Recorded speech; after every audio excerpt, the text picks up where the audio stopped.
Tertúlia. Meu boa tarde a todos. Hoje é dia 4 de janeiro de 2015. É um domingo e o nosso verbete é de número 3.257. Ele tem 6 páginas, 50 logias e 10 máximos.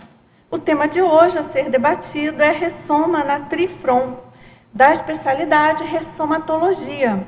E ele foi redigido pela nossa neoverbetógrafa de hoje, professora Cal Peiru. E a Cal, justamente, ela é natural de Foz do Iguaçu, Paraná, e ela é graduada em administração e voluntária da Conscienciologia desde 2013, especificamente na Editares, não é isso, Cal? Isso. A Cal ela, para quem é autora, ela é muito firme, ela é muito assistencial aí no nosso dia a dia, aí, junto a Editares e, claro, toda a equipe. Mas é uma pessoa muito presente, não é isso, Sandra? A Sandra está aqui presente totalmente, né? Então, Cal, vamos lá. A ressoma na Trifron é a condição de renascimento da consciência homem ou mulher na região da tríplice fronteira, Argentina, Brasil e Paraguai, constituindo oportunidade ímpar de autoaprendizado evolutivo. E aqui na pensenologia, o holopensene pessoal da convivialidade universalista, o holopensene grupal da tríplice fronteira, a percepção da singularidade de cada holopensene da Trifron. E na fatologia, os múltiplos pontos de visitação estimulando o desenvolvimento cognitivo do ressomado na tríplice fronteira. A ponte internacional da amizade, a ponte internacional da fraternidade, Ponte Tancredo Neves. O bairro Cognópolis, as reconciliações grupo-kármicas ocorridas na Trifron. A capacidade de compreender e conviver sadiamente com a diversidade cultural. O senso de responsabilidade e seriedade evolutiva ampliada pela autopercepção lúcida da ressoma proexológica em Foz do Iguaçu, Paraná. E na parafatologia, a leitura das energias conscienciais, as hidroenergias, as geoenergias, as fitoenergias, a comunex interlúdio, o amparo firme de consciências mais evoluídas nos empreendimentos em Foz do Iguaçu, com foco na consecução da Max Proexis grupal. E aqui no detalhismo, a gente chama atenção que tem 28 sessões, o que configura o máximo, ou seja, mostra aí a riqueza do verbete aí a ser debatido. E na taxologia, aqui na argumentologia, nós chamamos a atenção que tem 11 posturas autoevolutivas, vivenciadas quando da ressoma na Trifron e aplicadas à interassistencialidade. E na remissiologia, nós destacamos a holoconvivialidade pacífica, interação CCCI-SOCIM, oportunidade de viver, reurbanização na tríplice fronteira, senso universalista. E na frase enfática, a ressoma na Trifron é a oportunidade autoevolutiva de unir trafores em prol da interassistência universalista e da autovivência do mega desafio da multiculturologia conscienciológica. E na questionologia, você observa, valoriza e utiliza evolutivamente os auto e heterotrafores do local de ressoma? Quais autoaprendizados evolutivos já adquiriu a partir da postura interassistencial? E na filmografia específica, a gente tem uma fonte filmográfica e na bibliografia específica são 7 fontes. Agora vamos aqui à mega análise feita pela equipe da Enciclosapiens, professoras Marilene Raganin, Pilar Alegre e Socorro Frazão. Interlúdio, fronteiras, oportunidade, renascimento, cosmopolitismo, hiperacuidade, universalismo, poliglotismo, abertismo, max proexis, interassistência, multiculturalismo, intercompreensão, cosmoeticologia, holocarmologia, ressomatologia, intrafisicologia, comunicologia, conviviologia, sociologia. Agora, professora Cal, vamos lá então Conta pra gente aí como foi a sua motivação para escrever o verbete, né? Obviamente você nasceu, conforme a gente já comentou, nasceu aqui em Foz do Iguaçu mesmo. E como surgiu essa ideia Boa desse tarde a todos. verbete? Boa tarde a todos. Quando eu entrei na Conscienciologia para voluntariar de fato em 2013, o que me chamou a atenção foi assim que a maioria do pessoal, os intermissivistas, vieram de fora. E assim, eu, iguaçuense, somos uma microminoria. Eu falei, gente, que coisa engraçada, né? Tem pouca gente aqui. É raro, é bem raro. Agora está crescendo um pouquinho, assim, que eu Isso. estava pesquisando, já vi que eu contei uns 10 de dedo, assim, que eu fiquei pesquisando da Trifron. Então, isso é uma coisa que me chamou a atenção. Pensei assim, gente, por que eu ressomei aqui na Trifron? Aí eu brinco, bem na fonte da Conscienciologia. Que coisa, né? Sei lá, que mérito, que aporte, que será o quê? Aí eu estava com essa curiosidade, esse ponto de interrogação. Aí, esse ano, eu falei para minha amiga Tati, falei, Tati, eu quero escrever um verbete, só que eu não sei sobre o que eu vou escrever. Daí a Tati me deu a dica, escreve sobre alguma vivência, alguma coisa que você já domine, alguma coisa traforista. Eu falei, então tá bom. Aí, o que aconteceu? Quando o livro da Daiane Roça, A Oportunidade de Viver, ele foi lançado, aconteceu o seguinte lá em casa. Eu estava dormindo, aí eu tive uma projeção, e eu estava nessa dúvida, que verbete que eu vou escrever, e nada. Aí o operador só falou assim, leia... Não, fez bem assim, tipo na minha cara, leia A Oportunidade de Viver. Eu falei, gente, por que eu vou ler esse livro, né? Eu nem sabia o que estava sendo tratado. Aí a Tati falou assim, olha, Cal, se fosse você, ouvia o conselho do amparador. Aí eu peguei, comecei a ler o livro e eu entendi o motivo.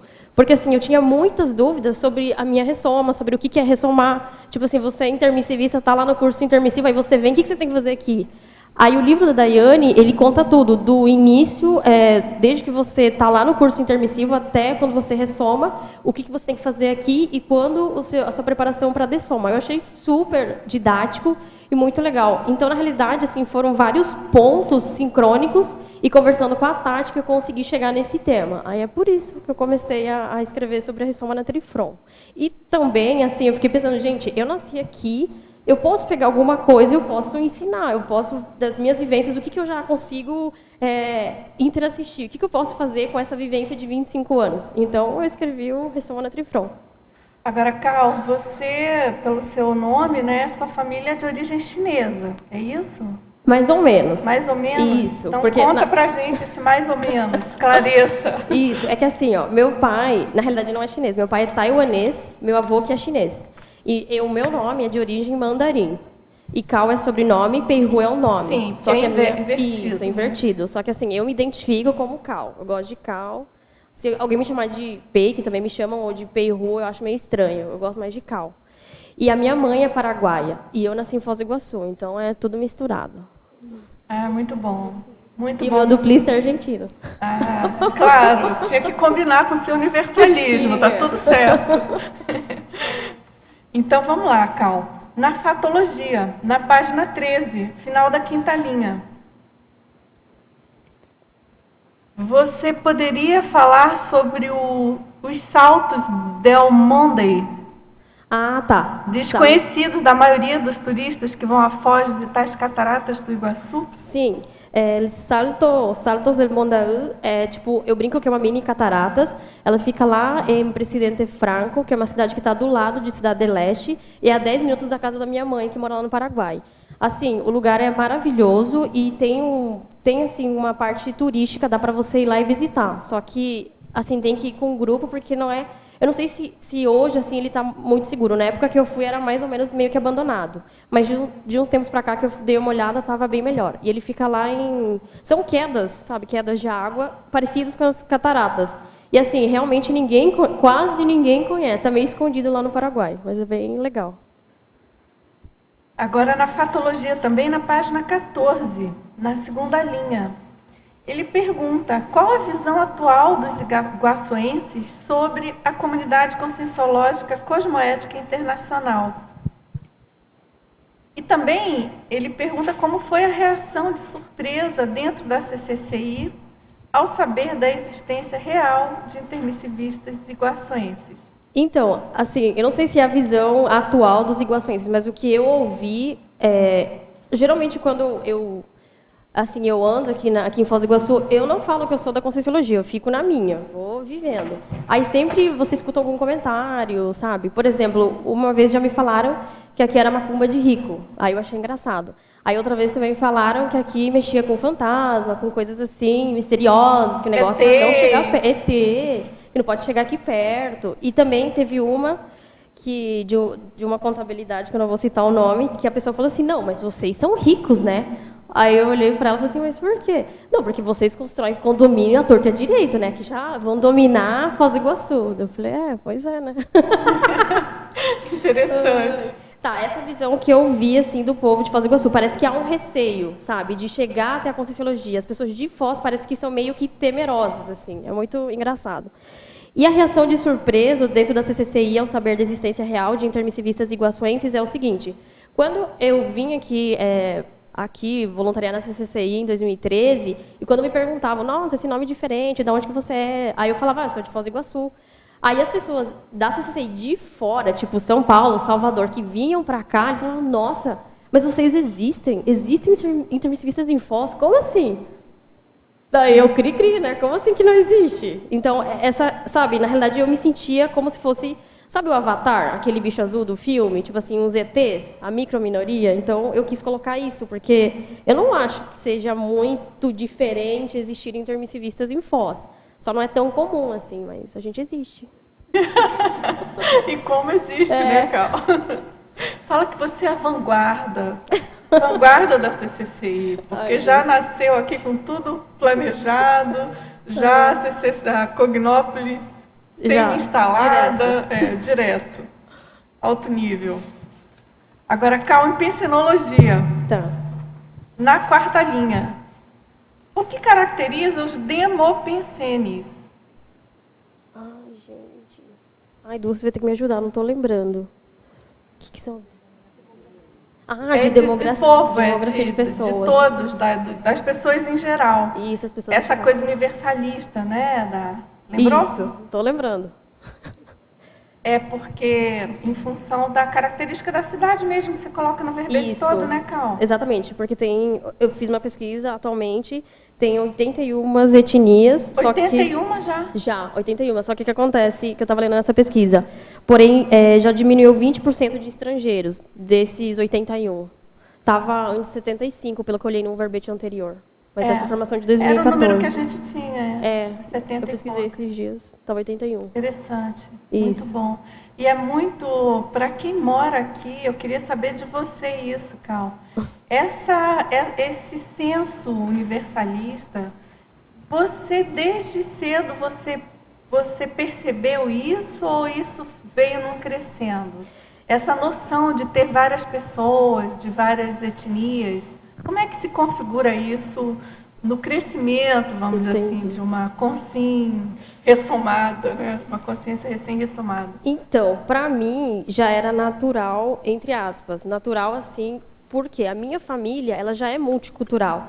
Por exemplo, lá em casa, a gente come comida brasileira, comia, né, no almoço, aí tinha jantar, que era comida chinesa ou comida paraguaia, de acordo com a minha mãe, que ela que cozinhava, ou meu pai.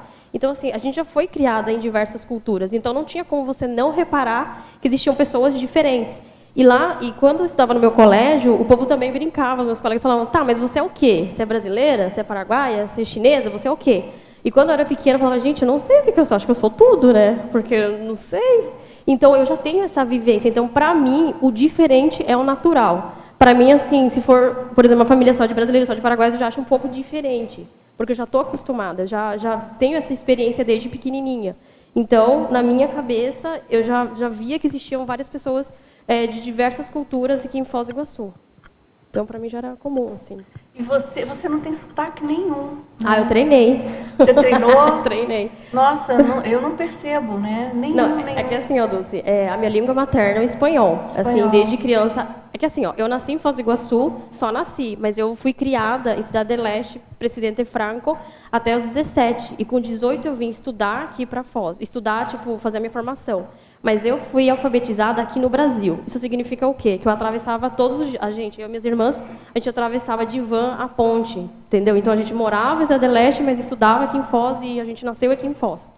Então, aí uma coisa que me incomodava era assim, ai, você é paraguaia mesmo, porque eu tinha um sotaque muito forte do paraguaio. Aí eu falei, então agora vocês vão ver só. Aí eu comecei a prestar atenção como que o povo de Foz do Iguaçu falava e comecei meio que a treinar. Aí agora já está melhor. Interessante. O que querer que eu te diga? Eu respondo. Agora, Cal, também na pensinologia, né? Você poderia falar do Holopensene grupal da Tríplice Fronteira? Da Tríplice Fronteira, uma coisa que eu percebo é esse senso de universalismo, essa questão do diferente, sabe, do multiculturalismo, de você... Essa questão do fraternismo, sabe? Por exemplo, as pessoas que vêm de fora, o acolhimento, eu percebo isso aqui na Trifron. Essa questão, sabe, do diferente, vamos acolher o diferente, vamos conviver e aprender com o diferente. É uma coisa que eu percebo muito aqui. E você, dentro da sua experiência, você percebe realmente uma diversidade cultural dessas 3 cidades, ou você acha que hoje já está mais misturado? Eu acho que hoje, assim, com a internet, Facebook, as mídias, eu acho que está mais unificado. Mas antigamente, acho que há uns 10, 15 anos, era mais específico. Não tinha tanto essa conversa entre os países. Mas hoje eu acho que existe mais uma união entre eles. Eu penso, é muito interessante. Acho que todo mundo aqui tem essa experiência. Você está de carro, aí você atravessa as pontes, né? Vamos pegar da Argentina. Você atravessa, você está na outra margem do Rio Iguaçu, a paisagem é parecida, mas o Holopensene muda completamente. Verdade. Não, você não fala com ninguém, não vê ninguém, mas é outro Holopensene. Verdade. Não, existe é muito essa interessante essa experiência, né, da travessia tão próxima e tão Sim. frequente aí para a maioria Sim. de nós, né? Não, é verdade. Essa questão da diversidade, do Holopensene, eu já percebia. Na realidade, antes de conhecer a Conscienciologia, eu falava, gente, mas tem alguma coisa de estranho. Eu estou aqui em Foz, parece que eu penso de um jeito, eu sinto de um jeito, mas aí eu vou para o Paraguai e já começo a perceber outras coisas. Aí eu vou para a Argentina, outras coisas. Aí, quando eu conheci a Conscienciologia, eu entendi essa questão dos holopensenes. Isso realmente está bem claro, está bem definido, assim, na minha opinião, nas minhas percepções. Agora, cá uma pergunta que não quer calar. Como você conheceu a Conscienciologia? Então, Tatiana Lopes é o nome. Tatiana Lopes é a responsável. Sua amparadora intrafísica. Isso. É que assim, quando eu tinha 20 anos, eu estava estagiando com a Tatiana na biblioteca da Unifoz, na biblioteca da Faculdade de Direito, e com a Zade, que está ali do lado também, que era minha colega de trabalho. Aí um dia eu vi a Tati com um livrão assim, azul, eu falei, gente, mas o que ela está lendo? Que eu não conheço ainda esse livro, porque eu gosto muito de ler. Aí eu perguntei para ela, Tati, o que você está lendo? Ela falou, estou lendo um livro aqui. Aí ela foi me explicando mais ou menos. Assim, achei interessante, mas não peguei no livro. Mas, um dia, quando ela falou sobre cosmoética, o que era cosmoética, eu quase caí para trás. Eu falei assim, como assim que eu não estou sabendo? Como que eu nunca ouvi essa palavra? Aí que eu me interessei e comecei a pegar os livros. Eu perguntei, por exemplo, eu pedia dicas de livros para iniciante, por exemplo, que é Conscienciologia, Nossa Evolução, para ir entendendo esses neologismos. E aí eu fui lendo, fazendo CIP, SCP-1, SCP-2, até chegar aqui. Foi assim. Muito bom. Parabéns aí. Então foi por um dos tratados, né? Foi. Muito bom. Então, vamos lá, na fatologia também, na página 13. Tá. Calma. Na 8ª linha. Você poderia discorrer acerca do jogo de cintura para saber conciliar as demandas constantes da família nuclear com as responsabilidades da vida conscienciológica? Sim. É que assim, tem uma característica, não sei se as pessoas já pensaram, o povo aqui da CCCI, mas tem uma coisa que é diferente. Quem é aqui da Trifron, de Foz do Iguaçu, ou da região, tem a família por perto, tem todo o pessoal que cresceu com você, da tua infância, teus colegas, teus parentes. Então, o que acontece? Você vai ter que ter um autoexemplarismo meio meio que 24 horas. Você vai ter que começar a se policiar, que é uma coisa boa, mas você vai sempre ter que se posicionar. E, por exemplo, tem momentos que você vai precisar ficar um pouco mais afastado da família para você, quando você tem curso, você tem que fazer a sua formação docente, tem que fazer as suas dinâmicas, você tem outros compromissos da vida conscienciológica que não vão te permitir de você estar em contato com a sua família. Mas, assim, você tem que aprender a ser diplomático para que não ocorra mal entendido, para que as pessoas não fiquem chateadas. Mas você também não tem que ficar cedendo ao que a sua família nuclear quer. Você tem que atender de acordo com o que dá, com a prioridade do momento. Mas sempre assim, o que eu quero fazer, autoposicionamento, prioridades e vai em frente. E se alguém fizer cara feia, joga energia e vamos lá, porque é assim. É interessante isso que você está falando, porque a maioria das pessoas, dos cognopolitas, não é? Sim. Vem numa espécie de... é uma migração, né? Sim. Deixa os familiares em outro local. Exatamente. Claro que tem as exceções, mas a maioria não. Sim. Não tem família aqui. Exatamente. Então, a própria distância já cuida de organizar essa diplomacia. Exatamente. Né? E essa convivialidade aí mais separada do ponto de vista das atividades específicas. Exatamente. Aí e quem nasceu aqui não, né? Você tem que compartilhar a convivência. Isso, tem que conversar, tem que explicar. Claro, de uma maneira harmônica, né? Isso, tem que falar. Mesmo convivendo, principalmente convivendo na mesma cidade, né? Exatamente, ou é ali do lado atravessando a ponte. Interessante. Então tem que ter esse cuidado com a gestão. Claro, claro. Você quer perguntar? Cal, parabéns pelo verbete, muito legal a iniciativa. Obrigada. São tantas perguntas, mas eu vou fazer duas só por enquanto.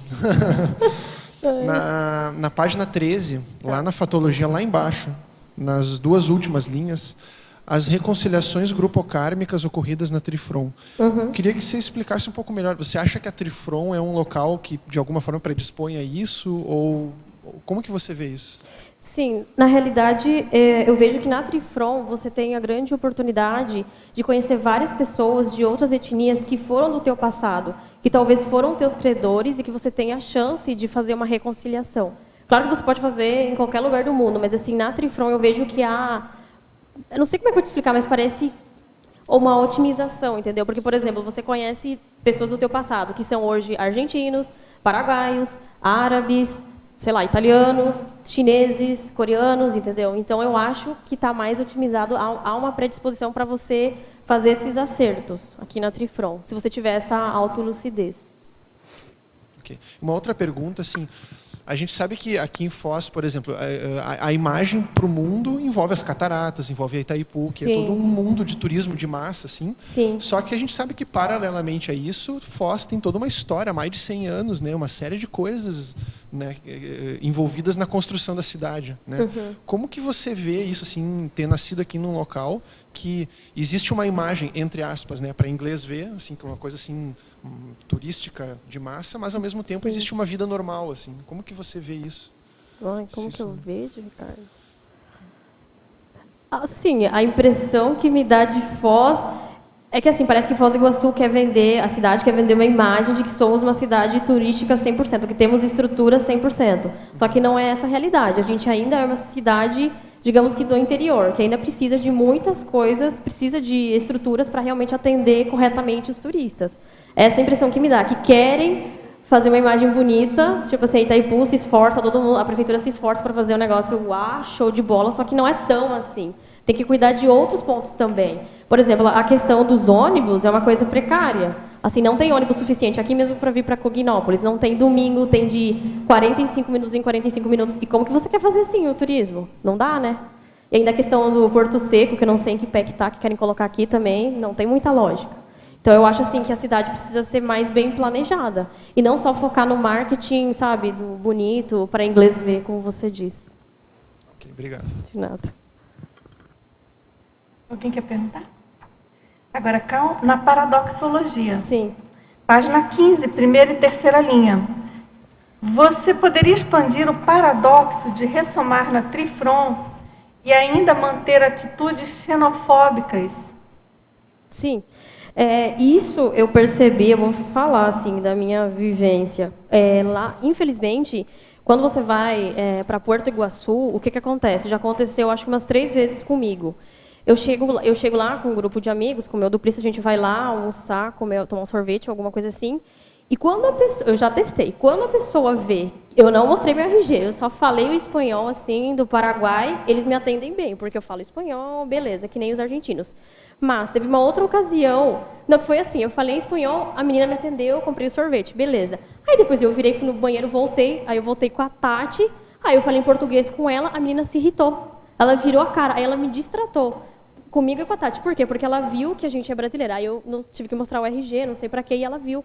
E ela mudou totalmente o comportamento. Então, você vê a xenofobia, que eu acho assim que não tem lógica, porque a gente está numa trifront, a gente está na globalização, e assim, está tudo unificado. E como que você vai tratar a pessoa diferente só porque ela não é seu conterrâneo, só porque ela não é argentina? Para mim, não tem sentido. Aí eu fiquei super de cara.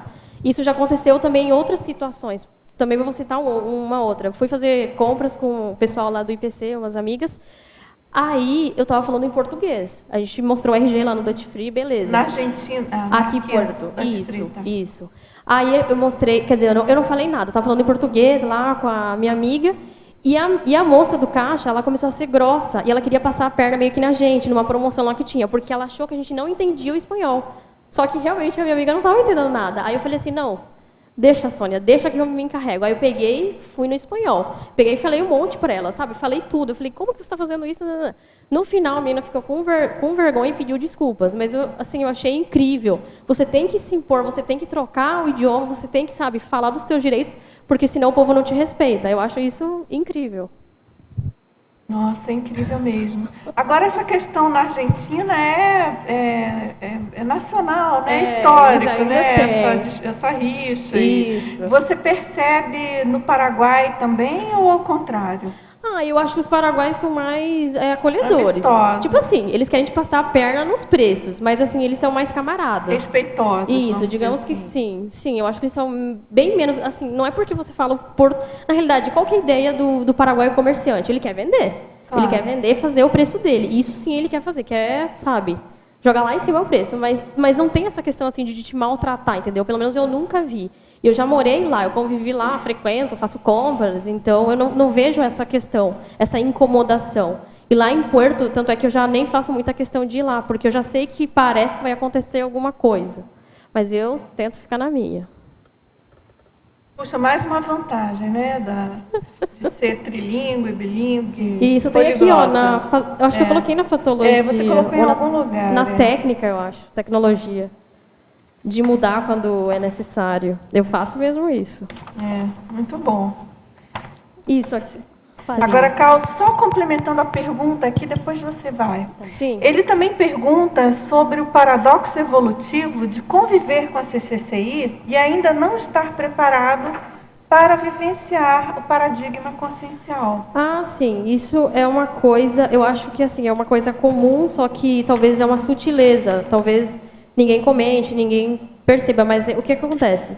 Assim, como a CCCI, a comunidade, a Cognópolis de Foz, toda a ciência, digamos que a matriz está aqui em Foz, então é mais fácil de você conviver com as pessoas da conscienciologia. E, às vezes, essa pessoa, ela é simpatizante, ela vem, ela visita o CAEC, visita o discernimento, vai assistir algumas palestras do IPC, assim, se interessa, lê. Por exemplo, teve uma situação que eu achei muito legal lá na Editares.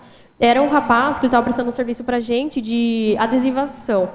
Aí ele entrou lá no estoque comigo, eu tinha que pegar uns livros. Aí ele viu o nome Valdo. Ele falou, vocês publicam o livro do Valdo? Ele não sabia nada de Conscienciologia. Aí eu falei, sim, a gente publica. Ele falou assim, posso ver esse livro? Era o Zéfiro, que falava, né, para a identidade, Valdo Vieira. Aí eu mostrei. E o cara ele largou o que ele estava fazendo, ficou sentado e começou a folhear. Aí eu perguntei para ele, mas você conhece a Conscienciologia? Como que é? Como que você ouviu falar do Valdo? Aí ele falou assim, olha, eu vejo assim na televisão, eu vi que tem esse CAEC, já vi assim na televisão alguma coisa. E eu leio alguns livros de vocês porque me interessa. Assim, projeção, energia, mas eu sou católico, toda a minha família é católica, eu respeito vocês, mas eu gosto do Valdo. Aí eu fiquei super encantada, eu falei, nossa, que legal. Então quer dizer o quê? Que a pessoa, ela não está ainda preparada, não é o momento evolutivo dela, sei lá, não fez ainda o curso intermissivo, está no processo, então ela não tem ainda a vivência do paradigma, mas ela convive com a gente, sabe? Ela está aqui do lado. Aí no final eu até doei o livro, e ele ficou super feliz. E ele falou, e uma coisa engraçada, ele foi apontando, ó, já li esse, tipo, que é Conscienciologia, Nossa Evolução. Eu falei, nossa, que bacana, né? Interessante, é o terceiro tempo, né? É. O pessoal do terceiro tempo evolutivo aí. Isso.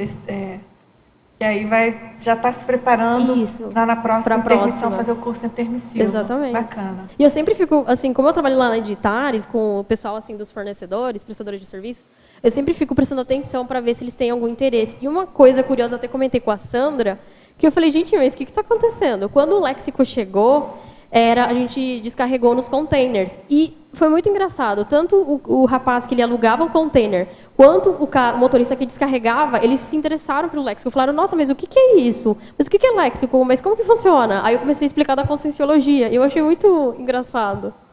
É interessante.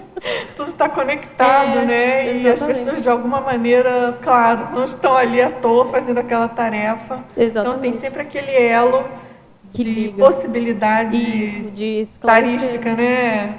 Muito interessante isso. Pois Se a gente ficar atento e ligado, são muitas as oportunidades, né? Às vezes aquele prestador de serviço, aquela pessoa que você não tinha noção de ela ter algum interesse, você percebe claramente um diferencial, né? De uma atenção ali específica para o assunto. Pois é. Você quer perguntar? Sim, gostaria de perguntar. Fátima, vou falar em castelhano, você faz a tradução, por favor. Beleza. Hija, estás hablando demasiado bien hasta ahora, es un gusto escucharte. Y la pregunta es lo siguiente, el autodidactismo idiomático en la parte de fatología, casi en el tercer parágrafo, autodidactismo idiomático. Entonces, ¿qué vos tenés para decir con respecto a Ciudad del Este y nosotros los paraguayos y paraguayas, la facilidad que tenemos de hablar en portugués sin haber estudiado siquiera ese portugués?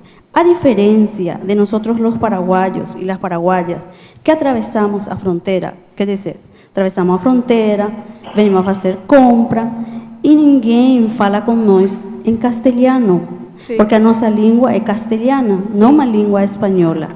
Então, filha, o que você tem para dizer a respeito? Bueno, vou falar em português, vou responder. Era bom você traduzir, sintetizar a tradução. Você entende bem português? Ela entende. Tudo? Isso. Então ela pode responder em português? Pode. Tá ótimo, então vamos em frente. Então, o que a minha mãe pergunta é o seguinte, como que eu vejo essa questão assim do comércio? Que no Paraguai, não sei se vocês já viram Cidade do Leste, os próprios vendedores, a maioria, eles já sabem falar, dominam tanto português quanto espanhol. Eles estão preparados. Mas, porém, quando um paraguaio atravessa a fronteira e vem fazer compras aqui em Foz do Iguaçu, é muito difícil eles se comunicarem se, por exemplo, o paraguaio não entender o português, porque não existe essa preparação. Aí a minha mãe me pergunta, como que eu vejo essa questão? Aí a minha resposta é a seguinte... O que eu percebo? Que como o Paraguai é uma zona franca de comércio e a terceira maior do mundo, eles têm essa noção de, para vender mais, eu tenho que me capacitar, eu tenho que atender ao meu público. E qual que é o meu público principal? São os brasileiros. Então, o que eles fazem? Eles já treinam a equipe de vendas, de vendedores, para atender da melhor forma possível. E isso eu percebo, por exemplo, eu fiquei também surpresa. Esses tempos eu fui lá no Paraguai comprar um eletrônico, aí eu não conseguia perceber se a vendedora ela era brasileira ou paraguaia, de tão bem que ela me atendia nos dois idiomas. Eu gostei, me senti super confortável. Mas o que eu percebo de Foz do Iguaçu? Eu dei aula 7 meses para alguns empresários, microempresários de Foz do Iguaçu. E o que eu vejo? Que eles querem faturar muito, eles querem, sabe, vender para os turistas, só que não há um preparo, não há um investimento, uma questão mais profissional, no sentido empresarial. Eles acham, vamos fazer assim, precário, o básico do básico já está bom. E é isso que não está casando, entendeu? Como que você quer atender todo mundo, você quer ser uma cidade turística, se você não treina os seus funcionários para o pessoal ser bilíngue? No máximo, o que você encontra é nos hotéis. O recepcionista, o gerente fala bilíngue, mas se você for numa loja, você não encontra. Então, eu acho que é isso, essa falta de se tocar, de perceber o feeling do negócio. Dulce, porque isso tem a ver... Eu quero só complementar a pergunta. Pode falar, claro. Eu entendi, achei interessante o que você falou, mas minha pergunta, para complementar a pergunta dela, se você acha que o fato dos brasileiros não falarem espanhol da mesma forma que os paraguaios falam português, se haveria nisso aí como motivo, né, alguma coisa do tipo se sentir superior ou de superioridade, da mesma forma que os americanos se sentem autorizados a não precisar falar outras línguas. Alguma coisa. Eu acho, Ricardo, que tem a ver, sim. Tem lógica, sim. Eu percebo que os paraguaios, eu também que sou filha de Paraguai, eu tenho amigos, tenho parentes, eu vejo que o povo paraguaio é mais proativo com a linguagem, com o idioma. Eles querem aprender, eles dão um jeito, sabe? Por exemplo, a minha mãe só falava espanhol, mas como a gente começou a estudar aqui no Brasil, ela pegou os nossos livros e começou a estudar. Então, eu vejo que o paraguaio é mais proativo e não tem essa questão de, a gente é mais ou é menos. E já o brasileiro tem, sim, infelizmente, uma questão assim, nós somos um pouco mais superiores que vocês, paraguaios, então a gente não vai se dignar a falar o espanhol. Vocês que têm que falar o português, vocês que têm que dar um jeito. Infelizmente, eu percebo isso, sim. Eu penso também... Gostaria de salientar alguma coisa a mais. Como eu acompanhei toda a educação das minhas filhas, o que eu vi é que a educação na parte histórica é muito focada só na parte de nacionalidade. Toda a história está focada no Brasil. Eu lembro muito bem que as crianças estavam estudando a parte da escravidão, a parte da escravatura brasileira. Aí, quando seu pai perguntou quem foi Lincoln, né? Elas não sabiam, as nossas filhas não sabiam. Então, meu marido perguntou, o que estão ensinando a nossas filhas? Eu falei, é isso aí, essa é a educação brasileira. Eu fui formada na primária no Paraguai, na secundária eu fui formada na Argentina. E é muito rica a formação nossa histórica, tanto no Paraguai como na Argentina. Mas eu vejo essa deficiência no Brasil. Eu não sei se porque o Brasil é visualizada, como nós visualizamos os brasileiros e o Brasil em si, como uma potência. Então, eles se circunscrevem só para os fatos brasileiros. É que nem o mundo girasse só em torno do Brasil, eles não saem do umbigo. E isso eu vi na educação das minhas filhas, na formação das minhas filhas. Eu vi tanto na formação primária como na formação secundária.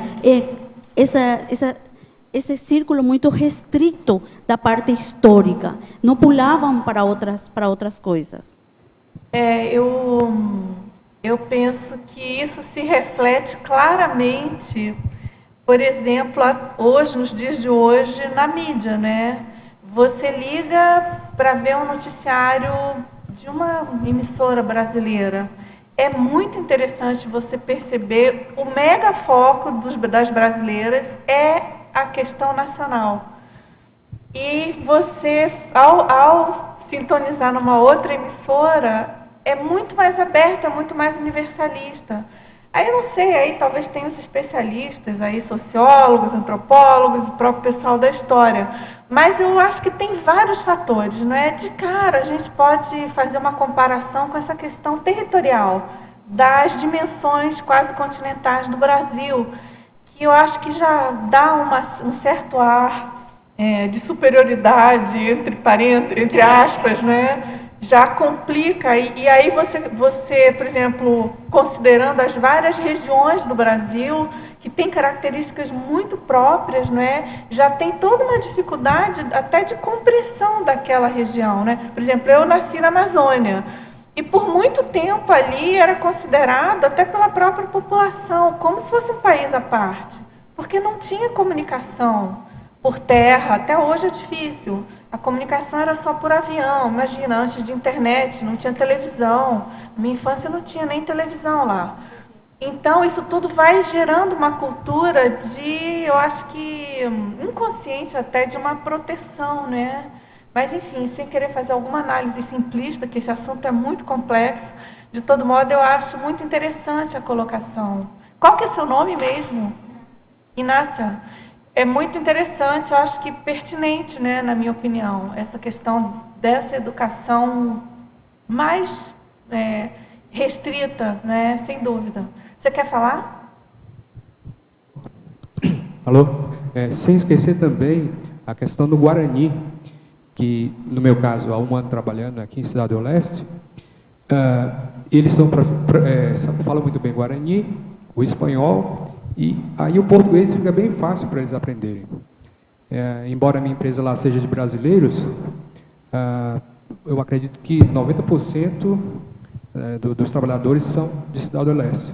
Existem alguns argentinos e a maioria de brasileiros. Porém, eu vejo também que, como ela falou, a questão de, por exemplo, no meu caso lá, os chefes são os que menos falam espanhol, tá?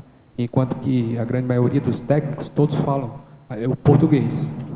Então, eu não sei até que ponto realmente essa questão da chefia ou do poder, do pensamento, né? Não tem que se preocupar, porque tem alguém para falar por eles, e faz com que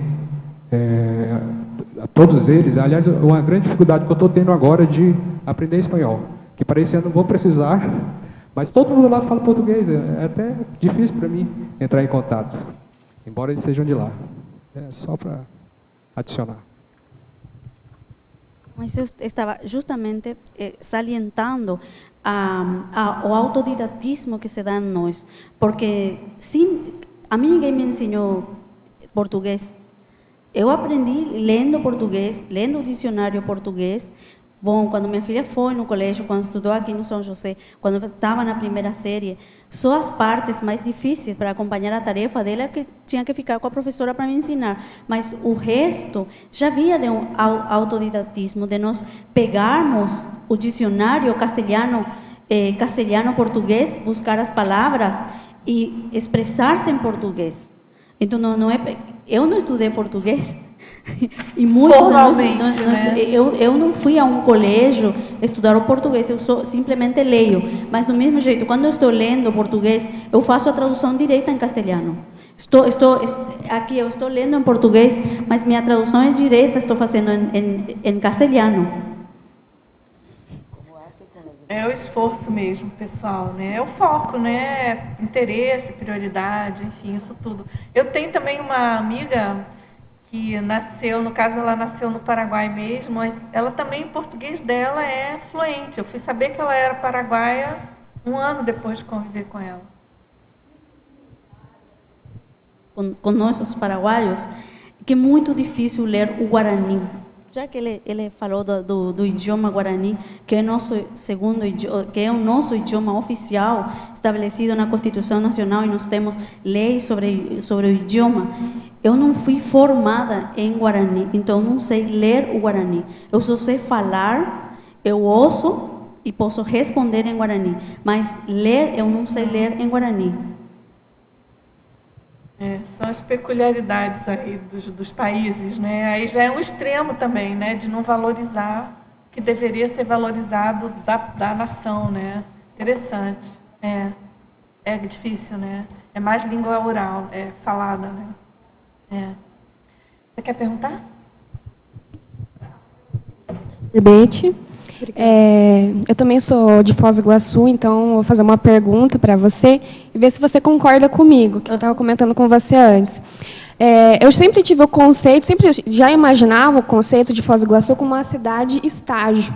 Cidade-estágio por quê? Porque aqui a gente tem desde o que tem de pior numa cidade, aqueles crimes hediondos que a gente liga a televisão, vê aquilo assim e fica horrorizado, até o que tem de melhor e super assistencial, assistência de ponta, aqui na cidade de Foz do Iguaçu tem. E isso prepara a gente para viver em qualquer lugar do mundo. Porque assim, a gente tem os problemas de uma cidade do interior, a gente tem os problemas de uma cidade grande, a gente tem problemas assim diversos, né? E eu acho que eu acredito que isso seja uma preparação para a gente viver em qualquer lugar, tanto no intrafísico quanto no extrafísico, né? Então eu acho assim que a comunidade, eu acredito que a comunidade conscienciológica veio para cá, tudo isso aconteceu aqui por causa dessa preparação que a gente tem que ter para o próximo curso intermissivo também, né? Porque a gente lida com qualquer tipo de consciência, com todos os tipos de consciência aqui. E eu queria saber se você concorda com isso, se você acha que isso é viável. O que você pensa? Não, eu acho, Zade, que você está certo. Acho uma ideia bem avançadinha. Eu nunca tinha pensado por esse lado, mas acho que sim. Aqui realmente você encontra de tudo. Tem máfia, tem muamba, tem assassinato, tem como que eu acho que é a primeira cidade mais violenta de assassinato, parece que de jovens, com negócio de drogas, que eu pesquisei, então, Foz do Iguaçu ganha. Mas também aqui a gente tem, por exemplo, a Comunex Interlúdio, a Cognópolis Foz do Iguaçu, a gente tem aqui o nosso balneário bioenergético, então é muito engraçado, aqui são os extremos. O Chakra da Terra, cataratas, então eu acho que tem tudo a ver, sim. E a facilidade que o iguaçuense tem para se adaptar a qualquer lugar do mundo. Por exemplo, nós se viramos em qualquer lugar. Eu acho incrível isso. Que a gente, por exemplo, quando vou para outras cidades, eu consigo me dar tão bem sozinha que as pessoas começam a vir perguntar nome de rua para mim. Eu falo, mas eu não sou daqui. Mas assim, a minha segurança que eu tenho na cidade, como a gente convive assim vai no Paraguai é de um jeito, vai no Porto Iguaçu é de um jeito. A gente aqui, às vezes, a gente vai num outro bairro já de outra forma, outro Olopensene. A gente consegue se virar muito bem em qualquer lugar. Então, se a gente é assim aqui, imagina no extrafísico, né? Então, a gente tem um mérito assim bem... É interessante. Muito bom.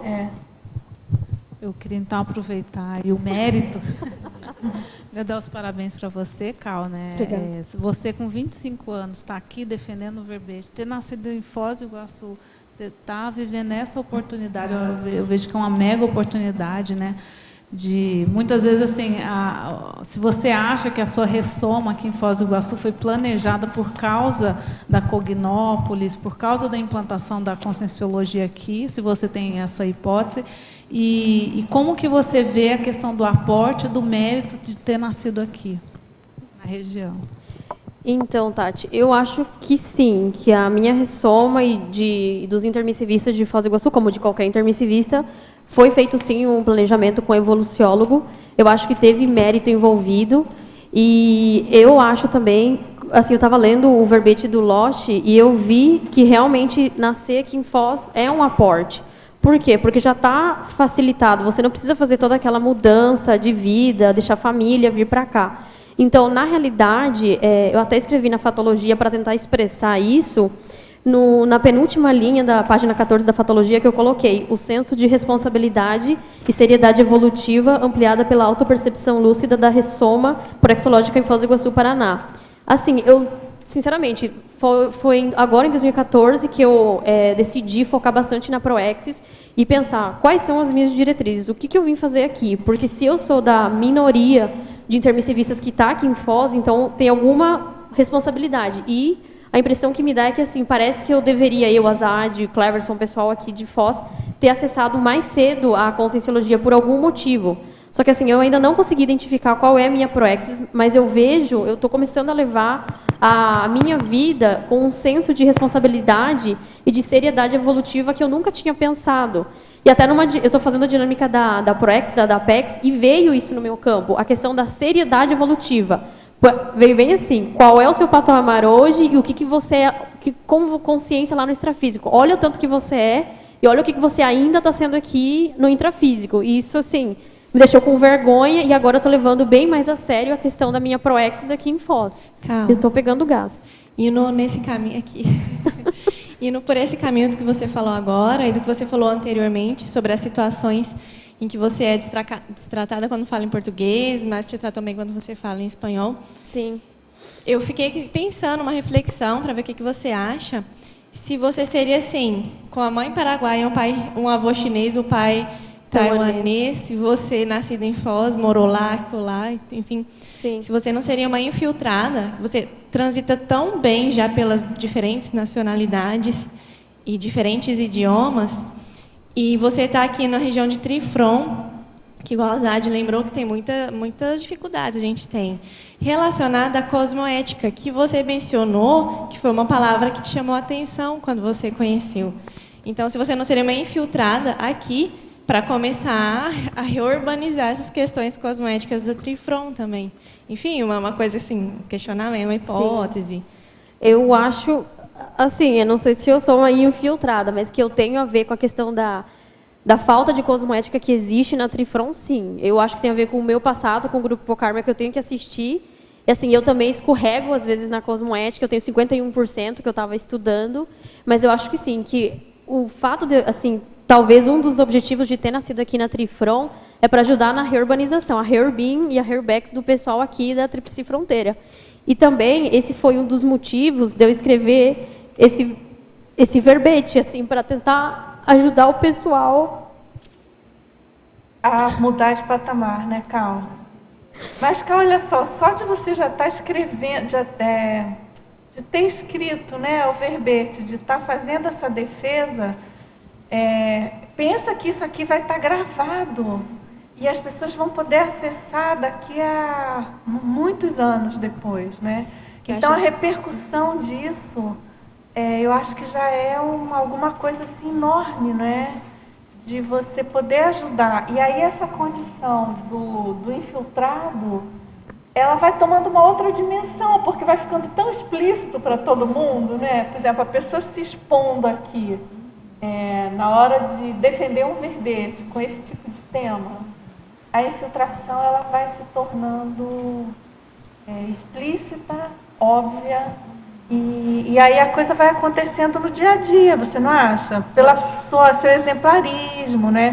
Por exemplo, você contou uma coisa que eu achei o máximo, esse negócio da língua portuguesa, né? Do esforço que você fez para bancar, falar bem português e não ser menosprezada, enfim, inferiorizada em função disso. Exatamente. Isso parece ser um gancho enorme de pesquisa, né, de autopesquisa, porque já mostra aí uma posição sua, um papel seu diferenciado aí no grupo, né? Porque quantas pessoas fazem isso? É mais difícil, né? Agora, Cal, vamos lá. Essa questão do infiltrado... Dulce? Quem está falando? Eu aqui, ó. Aqui em cima. Oi, fala. Não, uma coisa que eu queria trazer também, que eu não ouvi ainda ninguém comentando, essa questão da tríplice fronteira, e a gente está caminhando para o Estado mundial. Essa é a tendência nossa, a gente derrubar as fronteiras e a gente assumir que somos cidadãos do mundo, desse planeta. Estamos em evolução, não importa a fronteira, ou a língua, o país que nós temos, né? Eu acho que essa é a meta, essa é a evolução, né? Então, uma ressoma aqui, eu acho que só tem esse exemplarismo de mostrar para onde a gente está indo em relação à evolução do planeta. Porque, por exemplo, a fala dela ainda há pouco e a própria condição mesmo da Conscienciologia, né, Christian, da CCCI aqui da Cognópolis, a gente tem essa pretensão cosmoética mesmo, né, de semente do próprio Estado mundial, enfim. Então, essa condição toda da pessoa nascida aqui, intermissivista, tão nova no caso dela, né? Era até uma dúvida um levantamento interessante de ser feito, a idade dessas pessoas, né, nascidas em Foz. Como é que é a faixa etária? Mas isso tudo já traduz a força, o impacto da Conscienciologia atuando de modo prático, né, vivencial, aqui numa região tão díspare, de culturas tão diversas e aí você pensando na questão das etnias, da recente história do Brasil, aí junto ao Paraguai, por exemplo, um negócio ultra vergonhoso, né? E, agora, enfim, são muitos os itens, né? São muitas as frentes de convergência para uma convivência a favor de um Estado mundial. Sim, sim. Uma outra coisa é a questão da própria UNILA, a própria ideia da UNILA, Universidade Latino-Americana, vindo para cá, participando vários estudantes de vários países da América Latina. Cogita-se aqui, a gente escuta no meio acadêmico que pessoas que estão estudando dentro da UNILA vão ter essa convivência com pessoas de outros países que futuramente podem vir a ser governantes da América Latina, às vezes como uma representação dentro do Estado mundial, como um continente. Então, olha só, já há essa cosmovisão dentro da própria UNILA, de formação disso. Então, eu vejo que é esse o caminho, né, de evolução. Queria só... Parabéns pelo verbete, Cal. Só colaborando com essa ideia toda, na sinergismologia, ela colocou ali o sinergismo evolutivo, respeito às singularidades étnicas da Trifron, posicionamento pessoal cosmoético. Acho que isso aí sintetiza bem esse ponto, né, que a pessoa tem que se manter firme ali, não importa né, o processo de cada país ou de cada coisa. Não, tem tudo a ver, sim, Sandra. Por isso que eu fiz questão de colocar que assim, como a gente, aqui na Trifron, a gente convive com várias etnias, são várias culturas, são várias maneiras de pensar, algumas cosmoéticas, outras não. Então, assim, meio que eu, Cal Penhu, tive que, sabe, fazer um trabalho de, sabe, de começar a compreender e a respeitar. Tudo bem, eles pensam desse jeito, beleza, eu penso do meu jeito, mas sempre com a questão da cosmoética. Qual é o meu posicionamento em relação a qual tema? O tempo inteiro. É uma coisa, assim, eu faço naturalmente, assim, eu me policio mesmo, e eu faço questão de fazer isso, mas será que isso está certo? Será que isso é para mim? Isso não é? Isso não é, então não é para mim, eu vou me posicionar e tudo bem. Eu acho que tem que ter isso por parte dos intermissivistas, das pessoas de um modo geral, porque aqui na Trifron tem de tudo que você possa imaginar. Cal, eu queria que você falasse aqui na página 14, aí no final da parafatologia, você falasse aí do amparo firme de consex mais evoluídas nos empreendimentos em Foz do Iguaçu, com foco na consecução da Max Proex grupal. Sim, Tati. Essa frase eu peguei, na realidade, do livro da Mabel, o Zéfiro, que no capítulo 11 da Paralencologia, ela fala que ela fez uma pesquisa, um levantamento de janeiro de 2012 a janeiro de 2014, as consciex, os amparadores, serenões, consciex livres, sei lá, que vieram aqui, que estão aqui circulando. E, por exemplo, ela até destaca, eu vou até mostrar para vocês a capa do livro, este é o Zéfiro, super legal, maravilhoso. E ela cita 14, se não me engano, 14 personalidades que algumas trabalham diretamente com a Cognópolis e outras não. Por exemplo, eu posso citar o Espartano, que ele ampara os empreendimentos conscienciológicos desde que o Valdo fixou residência em Foz do Iguaçu em 2000. Tem o Hayek, que ele ajuda, às vezes, o professor Valdo lá no Holociclo. Tem o amparador Dinkenspiel, que ele ajuda também aqui nos empreendimentos. Então, eu fiz questão de citar esse pessoal que nos ajuda, que ajuda aqui na nossa Maxi Proexis grupal, que estão aqui ajudando de algum jeito. Não sei como, mas eles estão. E uma coisa que eu achei curioso e engraçado, que eu não tinha percebido, mas agora, estudando para o verbete, eu li da Rose Garden, que eu brinquei até com a Sandra, que também é administradora, eu falei, nossa, ela é um RH aqui da Cognópolis, porque aqui no livro da Mabel conta, né, que o papel dela, ela coordena ela define, por exemplo, quais são as consciex que vão fazer parte da paralencologia da Cognópolis, que eu achei super legal, esse trabalho dessa amparadora. Então, eu fiz questão de citar esse pessoal, porque faz parte da Trifron, eles estão aqui nos ajudando. Então, era isso que eu queria falar. Para a Trifron. Não estamos sozinhos. Cal, parabéns aí pelo verbete. Obrigada. Só essa discussão que a gente teve dessa coisa da língua, né, o espanhol, o português, né, e por aí vai, já me fez refletir que a gente está no início do ano e, assim, culturalmente, no Paraná, eu sou paranaense, existe, assim, uma desvalorização imensa da gente aprender outras línguas. Sim. E não dá nem para a gente dizer que o governo não faz esse investimento, porque esse investimento existe. Mas, culturalmente, a gente banaliza isso mesmo. Então, eu já fiquei refletindo aqui, ano novo, né? Vamos lá, vamos retomar essas coisas. Exatamente, vamos ver se a gente agora começa a falar melhor aí outros idiomas. Sim. Mas eu vi que você colocou ali na maniologia a mania de falar o portunhol. Sim. Aí eu queria que você falasse um pouco sobre isso. Essa é uma mania comum da gente, do pessoal da fronteira, de misturar. Eu, por exemplo, tenho palavras que eu, assim, naturalmente eu falo, mas como que fala? Tem uma palavra que eu nunca lembro, se é em português ou em espanhol. Então, é comum você misturar. Agora, por exemplo, eu não tô conseguindo não misturar, mas, assim, pegar uma palavrinha que eu não consigo do português, eu vou no espanhol, ou tô falando em espanhol, pego do português. É bem comum esse portunhol. E eu aproveito esse gancho, já que ninguém perguntou, mas eu vou falar igual. Em estrangeirismologia, tem o Diopará linguístico, que eu coloquei. O Diopará, ele é uma palavra que vem do Guarani e significa mistura. E por que eu coloquei Diopará linguístico? Porque existe o Diopará que é a comida típica do Paraguai, e a língua. E o Diopará é parecido com o portunhol, só que você troca o português e coloca o Guarani. É aquele pessoal que mistura o espanhol com o Guarani. Aí ele fala o Diopará, que também é super comum. Tinha uma pergunta aqui sobre isso também, de um teletertuliano.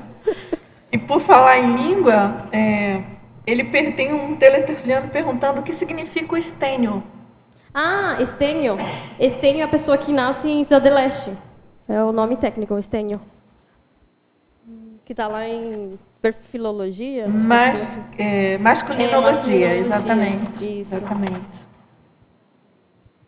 Cal, eu queria aproveitar então que você está aí na estrangeirismologia, fala um pouquinho da gente, os outsiders povoadores da Trifron.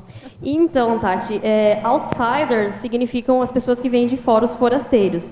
Mas, assim, neste caso, na realidade, eu peguei esse termo, essa questão do livro Breve História de Foz do Iguaçu, aqui.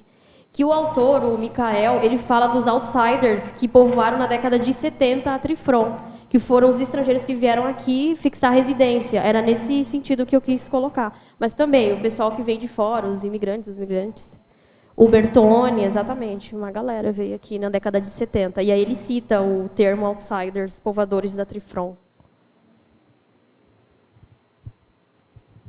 Agora, Cal, você poderia comentar sobre o mito da convivência perfeita?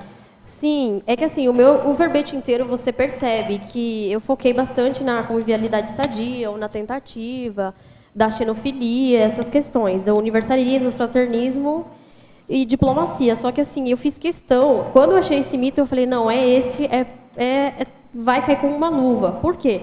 Porque não existe também, por um lado, você tenta ter a convivialidade sadia, mas também não existe a convivência perfeita. Claro que vão existir divergências, vão existir, por exemplo, uma pessoa vai concordar com uma coisa e a outra com outra, lá em casa mesmo. A gente não concorda com tudo, mas a gente tenta lidar de uma boa maneira, fazer uma boa administração dos relacionamentos. E era por isso que eu queria colocar esse mito, para que fique claro que não existe essa Trifron, vamos todos se abraçar, não é 100% assim. Tanto é que eu falei o caso de Porto Iguaçu, da xenofobia. Mas a gente tenta caminhar para o megafraternismo. Cal, tem mais uma pergunta. Para a gente voltar naquela discussão assim, do número de intermissivistas assim, de Foz do Iguaçu aqui na Cognópolis. Tá. Queria que você falasse assim, um pouco qual que é a sua hipótese, né, do porquê desse número tão baixo. Assim, o que você pensa sobre isso? Ou o que você já pensou? Na realidade, eu continuo pensando, Daiane. Assim, a impressão que dá... Na realidade, o que eu vou falar agora, na verdade, foi um voluntário do PC que falou para mim, eu nunca tinha pensado. Que ele veio lá de Brasília e falou assim, mas será, Cal, que eu levantei essa hipótese, por que tem poucos iguaçuenses? Ele é lá de Brasília.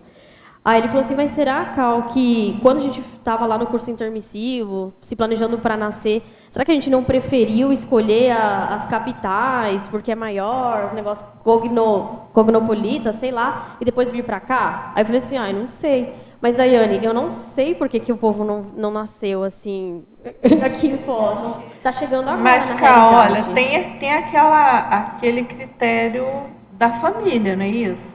Tem. O Sovaldo já comentou isso várias vezes, Como que da é, prioridade, da importância, é a família em primeiro lugar, né? A família que você vai nascer, Sim, né? entendi. Então, se a disponibilidade da família está em outro local, já começa a complicar, né? Por isso que eu acho que é um mérito, é uma sincronicidade assim muito grande, muito interessante. A pessoa já conseguir confluir tudo e fazer a ressoma aqui, né? Sim.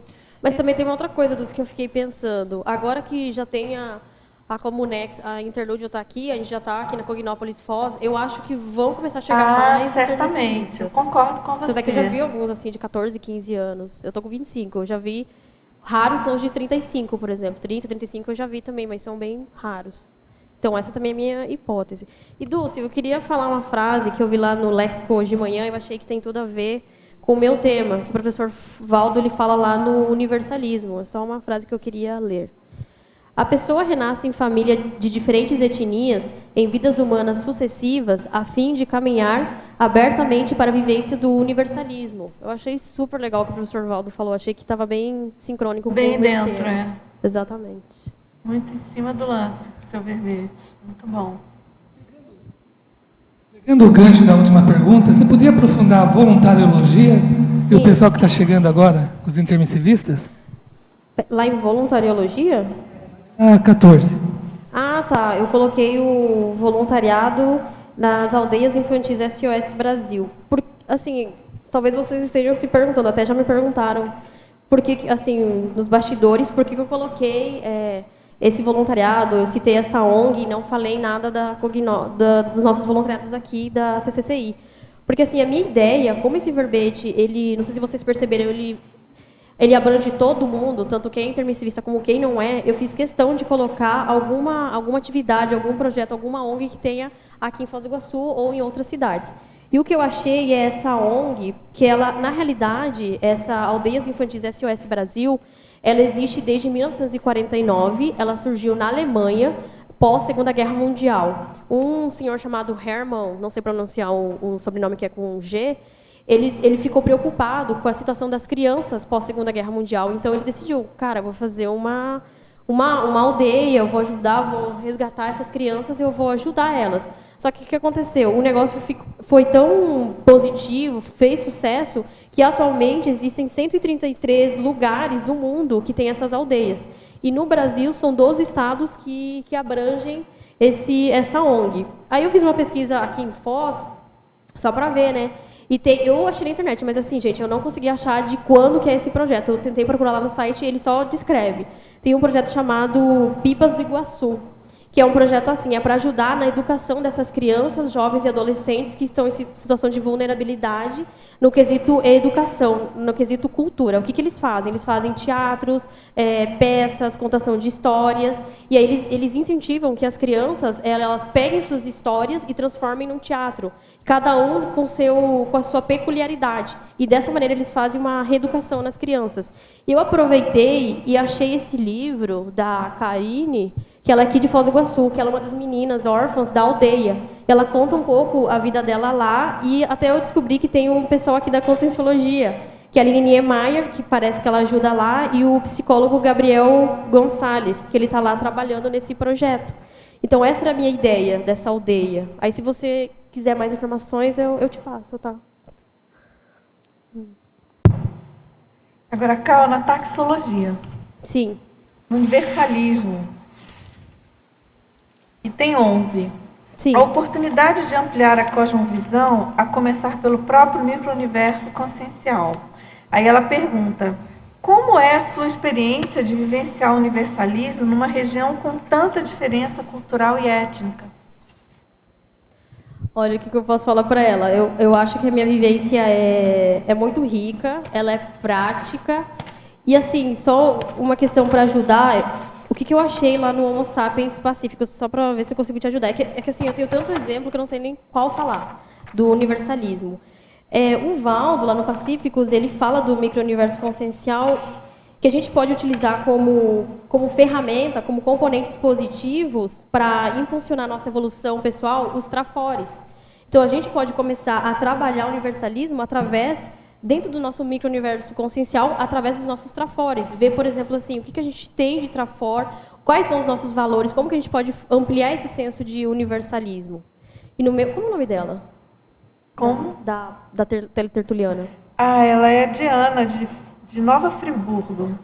Então, Diana, na realidade, assim, eu vivencio 24 horas o universalismo. Acaba que meio que é compulsória, assim. E só o fato, eu vou frisar de novo, de eu ter nascido numa família multicultural, já faz com que você tenha naturalmente essa questão do universalismo um pouco mais ampliado. A questão do abertismo consciencial, de você começar a compreender o diferente. Na realidade, para mim, o comum é o diferente. O que é igual, para mim, é diferente, entendeu? É o contrário. Agora, Cal, você deve ter tido experiências bem ricas na própria escola, né? Sim. Tem de tudo. Por exemplo, Dulce, uma coisa assim, outra questão, que as crianças, elas, tiravam sarro também. Assim, me bulinavam, porque eles não sabiam como me bulinar, né? Daí, cada dia era um negócio diferente. Ou eu sou chinesa, ou eu sou chirua, eu sou paraguaia. Nunca era brasileira, né? Oi? Tá. Chirua. Peraí, o que era chirua mesade? Não sei explicar direito. Essa eu não conheço. É um pejorativo. É um pejorativo que os brasileiros aqui de Foz do Iguaçu dão para os paraguaios. Eu acho que chirua é alguma coisa do Guarani. É Cheiru. E daí é um apelido meio que para ofender quem é o paraguaio. Isso. Aí lá no colégio era direto isso, Dulce. Aí, assim, complicado quando você é criança, com essa questão do multiculturalismo, é que, assim, na minha cabeça, eu não sei das minhas irmãs, eu tenho 3 irmãs, eu nunca consegui entender ou, sabe, decidir qual que era a minha identidade, sabe? Ai, mas qual que é a minha nacionalidade?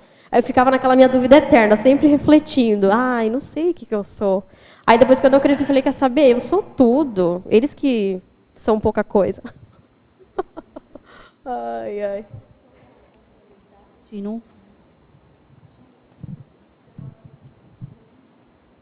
Pode falar. Só para complementar o significado do Xinu, que aqui falam Xinu, né? Xirua, mas é Xe Inu em Guarani. E em Guarani significa meu companheiro. Meu companheiro. Então, a saudação no campo, geralmente se fala, né? Xe Inu. A saudação, o cumprimento que nós falamos em Guarani é Maê Chapá, ou seja, como estás? Xe Inu. Meu companheiro. Então, ver o outro como um amigo, não ver como uma ameaça, mas ver alguém, acolher essa pessoa, porque Xenu é meu amigo, é meu companheiro, aquela pessoa que vai estar junto comigo. Então, aqui na fronteira falam Xinua, né? É um pejorativo que se usam. Também tem aqueles manchoqueiros, né? Principalmente porque a base da alimentação paraguaia é a mandioca. E isso produz outra mandioqueiro, se chama também mandioqueiro? Mandioqueiro. Para o paraguaio? Sim, mandioqueiro e mandioqueira. Sim. Puxa, quando nós atravessamos aqui a fronteira, ouvimos muito isso. Oh, sou mandioqueiro. Ah, interessante. Então, esse termo Xeinu é positivo, a energia que é negativa. Xeinu é meu amigo. Não, o uso no Brasil é pejorativo, Isso, elas estão falando. A minha dúvida é o seguinte, se existe algum apelido pejorativo do Paraguai para brasileiro? Verdade, eu não estou lembrando. Não, eu sei que existe, porque eu já conversei com o Paraguai e falou que tem muito, muito. Eu também não estou lembrando. Mas a gente não sabe porque, sei lá, não sabe a tradução. Mas esse negócio do Xiru é engraçado, que ela falou a tradução, eu já meio que sabia mais ou menos que tinha alguma coisa sobre amigo, porque minha mãe também fala Guarani. Eu não aprendi, porque meu pai tinha preconceito com Guarani em casa. Então, eu não conseguia aprender, porque meu pai não deixava minha mãe falar Guarani com a gente quando a gente era criança. Minha mãe sabe falar igual o Carlos. Fala português, fala espanhol, fala Guarani muito bem. Não dá para reconhecer que ela é uma pessoa, que ela não é brasileira, nem que ela não é paraguaia, nem que ela não sabe falar o Guarani. E é engraçado como distorceu, né, isso aqui para os brasileiros. Os brasileiros nem sabem o que é e acabam falando isso como se fosse pejorativo, mas na verdade ele está elogiando, está falando que a pessoa é amiga dele. Ignorância. Ignorância. Aqui na página 14... você podia falar a reação de surpresa dentro da CCCI ao saber da existência real dos intermissivistas iguaçuenses? Você poderia comentar? Sim. Então, Cláudio, como eu já tinha falado dessa questão, é que assim, quando eu cheguei para voluntariar aqui em Foz do Iguaçu, e era mais comum de voluntários de fora que vinham aqui fazer alguns cursos, alguma imersão, que me perguntavam perguntavam de onde que eu era. Quando eu falava que era de Foz, e com esse nome diferente, eles falavam, nossa, mas vocês existem? Tem mais de vocês? Aí, na hora, eu fiquei olhando para ele e falei, gente, eu estou me sentindo um ET, né? Um avatar. Eu falei, sim, a gente existe, estamos aqui, trabalhando. Cara, eu queria só aproveitar essa resposta e perguntar o seguinte, que você chegou a comentar que as pessoas, um mito, né, que as pessoas de fora têm, de fora de Foz e tudo tem, que quem nasceu aqui tem mais facilidade de cumprir a ProEx. Ai, sim, essa também eu já ouvi, já me falaram, pessoal de São Paulo e pessoal de Salvador. Eles falam assim às vezes para mim, nossa, Cal, mas então para você é mais fácil, né? Você já nasceu em Foz, já está aqui, então tá tudo fácil para você na sua ProEx. Aí eu olho para a cara da pessoa e eu falo, claro que não. A gente tem que trabalhar igual todo mundo, a gente tem a nossa ProEx para cumprir. Aí eu até tinha comentado com a Tati uma outra questão, que por a gente estar aqui na Cognópolis de Foz do Iguaçu, que o Valdo está aqui, as ideias estão aqui, as Neoverpons todos os dias, a enciclopédia, aí que a gente tem que correr mais atrás, aí que a gente tem que se empenhar mais e tem mais serviço. E ninguém comentou, mas em fatologia eu coloquei a Conscienciolândia, que tem essa questão, que as pessoas de fora, quando vêm para cá, elas ficam deslumbradas com a Conscienciologia, querem fazer 300 cursos e não focam em nada. E também tem essa questão, então, da dispersão. Então, eu acho que não é bem assim. Se fosse assim, né, Cal, a gente não veria tantas pessoas que vêm para Cognópolis, que, conforme você está falando, ficam dispersas, priorizam outras áreas da vida. Isso. E, de uma maneira, assim, na minha opinião, incoerente, né, não priorizam a Cognópolis em si, a Conscienciologia. E outra coisa, Dulce, se a gente fosse tão fácil para quem é de Foz, então eu já seria uma consciência livre, né, agora. Eu já não estaria mais aqui defendendo o verbete. Bem lembrado, bem colocado. Aqui na filmografia, você podia comentar esse vídeo aqui que você colocou de 3 minutos de colegas da Trifron? Parece que esse vídeo é bem emblemático dessa integração. Sim, esse curta-metragem ele foi feito por um pessoal aqui de Foz do Iguaçu e junto com alguns argentinos, que eles participaram de um curta que tem aqui em Foz, que é o Curta Iguaçu Fast Forward Brasil.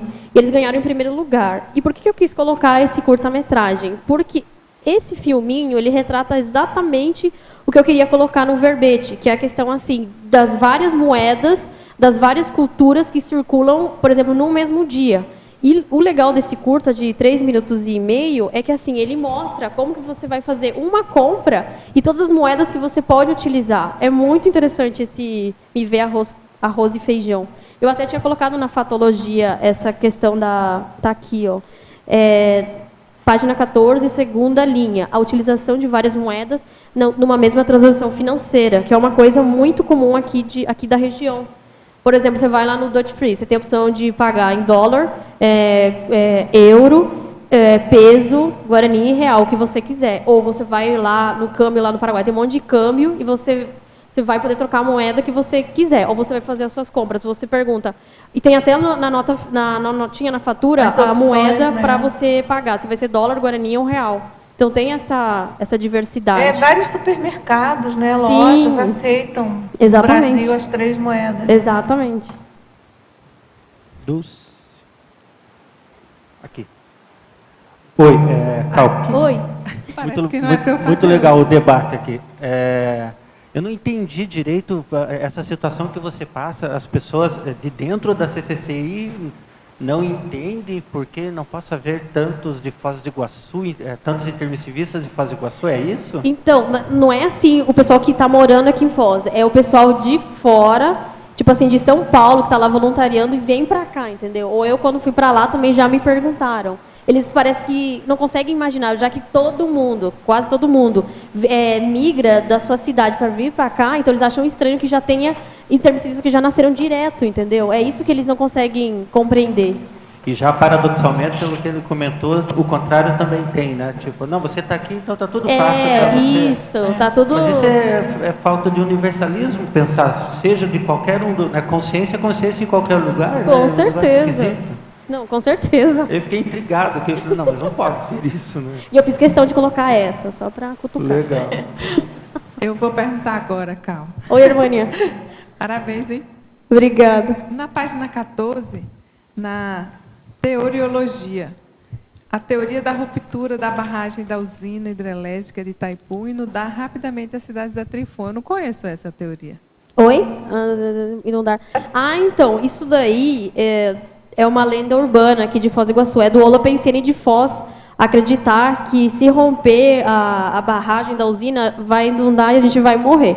Assim, eu fiz uma pesquisa na internet, eu não achei nada de concreto falando, não, realmente vamos morrer todos afogados. Mas eu sei que, claro, como toda construção, existe um percentual de que aconteça isso. Mas pelo que eu estava pesquisando no site lá da USP, a Escola de Engenharia de São Carlos, eles fizeram uma pesquisa com 112 habitantes de Foz em 2012, e 75% do pessoal, eles acham que realmente vai romper e que a gente vai morrer, entendeu? Tem esse negócio catastrófico. Mas, dentro dessa mesma pesquisa do pessoal da engenharia, eles falam que a probabilidade é mínima, que não é tão assim essa coisa. E por que eu coloquei? Por ser uma lenda urbana e porque é típico de Foz do Iguaçu. Quando eu tinha uns 15 anos, na época do colégio, eu lembro que surgiu essa informação, sabe? Aí todo mundo ficou alvoroçado, achando que era o fim do mundo, entendeu? Mas não é. E também, né, dentro dessa pesquisa eu estava lendo que é mais provável que se for para um atentado terrorista da barragem romper aí sim para inundar do que por efeitos fenômenos naturais que vá transbordar o negócio. Eu estava pesquisando. Mas de vez em quando aparece alguém falando isso e comentando esse temor, né? Direto. Oi. Quando você falou sobre o atentado terrorista, existe um mito, assim, que eu já ouvi falar que da comunidade árabe, como está bem concentrada aqui, e também tem muitos árabes que são ligados ao islamismo radical lá no Oriente Médio, que o pessoal daqui vai jogar bomba aqui na nossa barragem. Então, assim, o pessoal meio que tem um preconceito também com essa parte do islamismo, os árabes aqui da região. Sim. Eu até coloquei na sindromologia a síndrome da insegurança política, que, por exemplo, assim, é uma coisa que eu já vivenciei. Até a Sandra comentou comigo que ela também já sentiu isso há 10 anos atrás.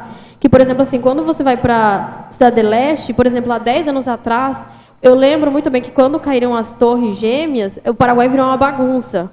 Sabe, queimaram rodas, pneus, ficou uma coisa assim, uma situação bem de instabilidade. E é por isso que eu coloquei essa síndrome, porque dá uma sensação, sabe? Eu até pesquisei o conceito de insegurança política, tem a ver, por exemplo, com guerras civis, golpe de Estado, instabilidades e terrorismos, que é uma coisa que a gente percebe, sim, mais na fronteira mesmo, ali no Cidade do Leste.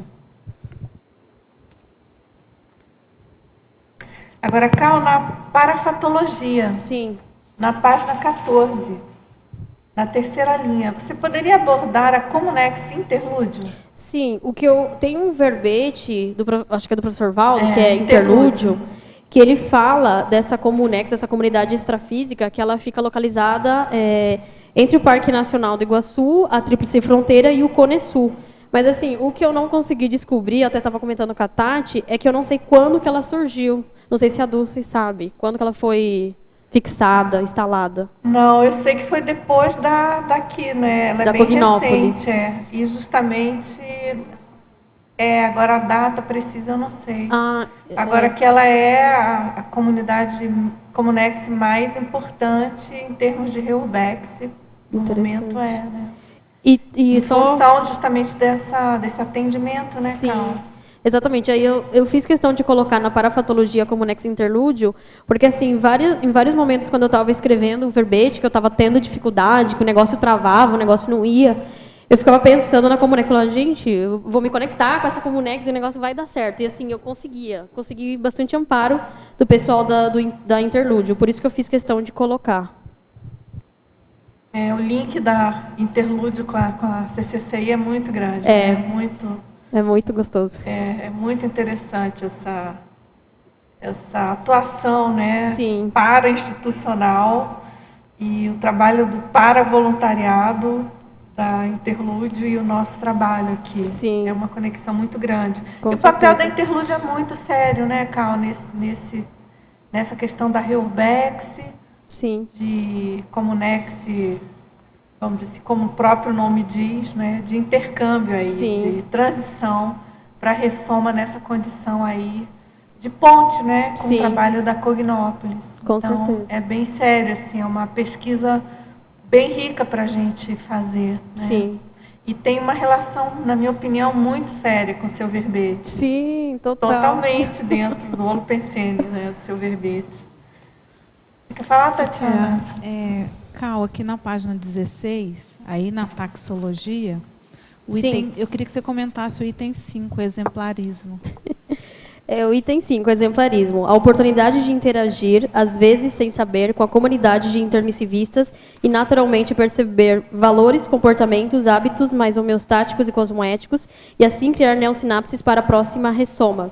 É que assim, eu fui montando essa taxologia e eu cheguei em 10. E exatamente o 5 foi o último que eu coloquei. Porque o que eu percebi? Que eu coloquei muita coisa da minha vivência como intermissivista. Eu pensei, gente, mas deve ter alguma coisa, alguma postura autoevolutiva do pessoal que não é intermissivista.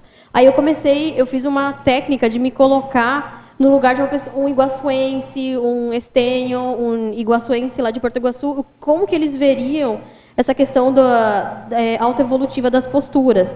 Aí eu coloquei eu pensei assim, nossa, imagina, você está fazendo a sua pré-intermissão. Você ainda não fez o curso intermissivo, você está no caminho. Aí você, sem saber, você convive com pessoas que têm valores diferentes, valores, como é que eu vou falar? Conscienciais, valores evolutivos, trabalham com a inteligência evolutiva. Isso pode te ajudar na sua próxima ressoma, de você só ver a maneira como a pessoa se porta, como que ela toma as decisões, o que ela deixa de fazer ou faz, o que ela prioriza, já meio que abala o seu micro-universo consciencial, talvez inconscientemente. Eu achei isso super rico, e por isso que eu coloquei esse exemplarismo. Ô, Cal, aqui. Oi. Aqui na página 14, na Sim. efeitologia, você poderia relatar, falar, exemplificar um pouquinho mais todos esses itens que estão aqui na efeitologia? Sim. O efeito acolhedor da boa educação é assim, ó. Sempre, eu acho que é de praxe, para qualquer lugar, a boa educação faz toda a diferença. Tem um efeito acolhedor, mais fraterno, se você tiver uma boa educação com a pessoa que é de fora, com a pessoa que é de outra cultura. Eu pensei nesse sentido. Os efeitos unificadores e evolutivos da interação superavitária. Aí eu já vou falar o efeito segregador da interação deficitária. A interação superavitária é quando enriquece ambas as partes. Quando as duas partes que estão interagindo, elas têm um saldo positivo. Quando seria, por exemplo, uma amizade útil, uma amizade que acrescenta. Então, eu coloquei nesse sentido os efeitos que unem e ajudam na evolução de ambas as partes. E também no efeito ao contrário, o segregador. Quando a amizade, essa interação, ela está tendo um déficit. Quando há uma perda, uma questão mais negativa, uma convivência não positiva. E os efeitos evolutivos no desenvolvimento da consciência ao ressomar em família multicultural. Deixa eu só aqui refletir. Ah, tá. Isso tem a ver muito com a minha experiência. Porque, assim, eu garanto para vocês que o fato de eu ter nascido numa família multicultural, ela me ajudou no meu desenvolvimento da questão do senso universalista. Eu acho que ainda falta muito, eu ainda preciso burilar mais e ainda ir para o fraternismo, mas eu vejo que fez toda a diferença o fato de eu conviver, por exemplo, com parentes paraguaios, argentinos, chineses, sabe? É uma coisa diferente. Eu acho isso muito... Como é que eu vou falar? Isso agrega muito no seu desenvolvimento da Consim. É isso que eu percebi ao longo do meu crescimento. A gente pode dizer que é uma família laboratório, um laboratório consciencial ampliado? Com certeza, é um Labicom muito bom. Eu estou até pensando que o meu próximo verbete, se for aprovado o tema, eu quero falar sobre essa família nuclear multicultural. Porque eu acho que assim, tem muita vivência, tem muita coisa que dá para a gente falar. E é por isso que eu coloquei assim. E tanto, eu vou até contar uma questão. Eu estava desenvolvendo o verbete e às vezes eu queria tanto falar dessa questão da minha família multicultural que eu misturava tudo. Aí a Tati leu e falou assim, não, Carla, separa os negócios, tá tudo misturado no sistema. Faz outro verbete. Aí eu acho que eu vou fazer um outro, sim. E dá um livro também, hein? Calma. Interaciologia. Poderia comentar a última interação, oportunidades recebidas e expertise disponibilizadas, por favor? Sim, só um segundo, deixa eu ver aqui. A interação, oportunidades recebidas, expertises disponibilizadas. Por exemplo, isso daqui se aplica exatamente à minha apresentação hoje do verbete. Por quê?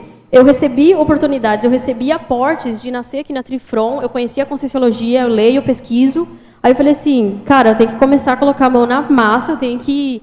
O que eu sei, o que eu já sei, eu posso passar para o pessoal, eu posso assistir. Então, é nesse sentido.